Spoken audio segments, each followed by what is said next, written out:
Hello everyone. This is a more proper introduction to my newest acquisition, the Broadway Limited Imports Commodore Vanderbilt.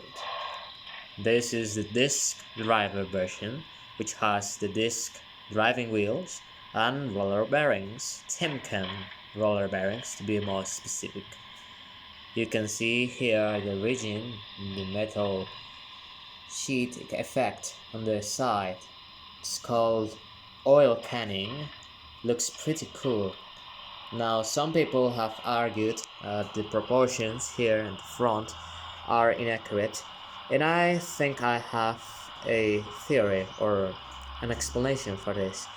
Now if you see real photos, pictures of the Commodore Vanderbilt, the side skirts here are not this wide, and I think that they achieved this effect on the side by making it wider.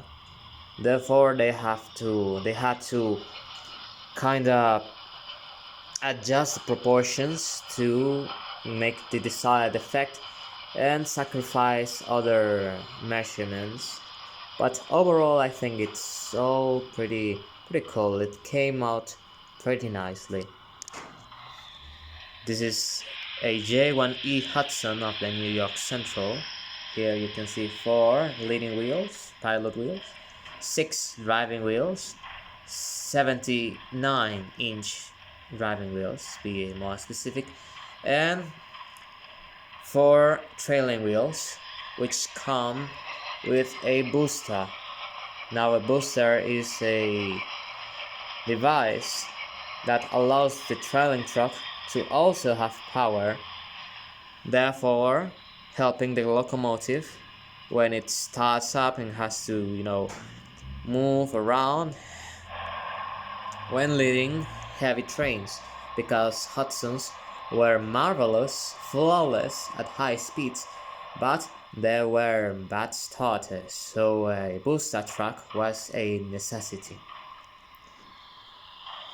You can see here the cab bucket detail with the engineer and fireman figures, the footplate, the wires, a lot of riveting here in the tender. You can see the water scoop used to refill the tender on the fly when the locomotive was running, and the wrong passenger cars. In the future I will get some New York Central or these Pullman Greens, because the Commodore Vanderbilt pulled Pullmans. They were the 20th Century Limited still, but not the streamlined ones. And to think that this was the first Art Deco streamliner ever, I think that says something. And I'm proud to say I have an example here on my layout. And this is how it looks when running. This is the whistle. I think it's a New York Central 6 chime. They had those. This is the bell. And off we go. Synchronized chuffing. It also has smoke, but I see it is better to not use it very frequently.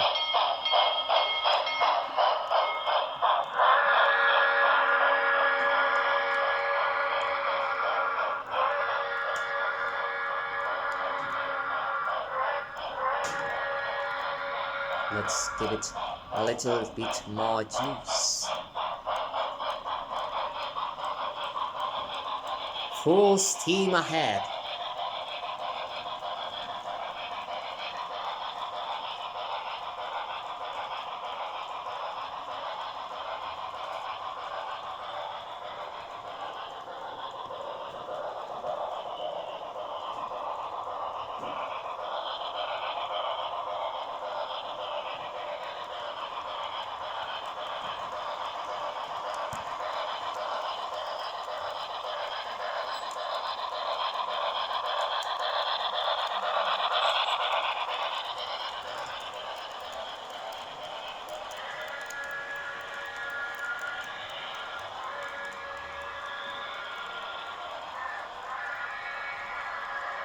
Don't you love this view? The New York Central traveling across San Francisco.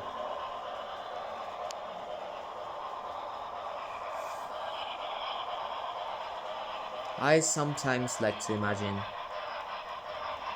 an alternative future when a certain person, which name is not very welcomed among the rail fan community, saved at least one of these precious locomotives.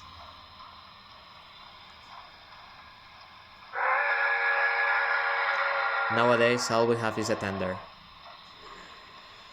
Anyway, thank you for your time. If you're considering to get one of these, let me tell you, very good quality. It's all made of die cast.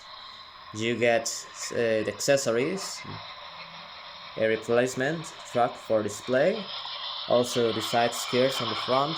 You cannot use them if you have sharp curves like these, but still it's not a big difference. HO scale, and actually is one of the, I would say, cheapest or least expensive, less expensive trains you can find out there from Broadway Limited, and it's still a kind of high price, but nonetheless it's an excellent train. Thank you very much and see you later. Goodbye.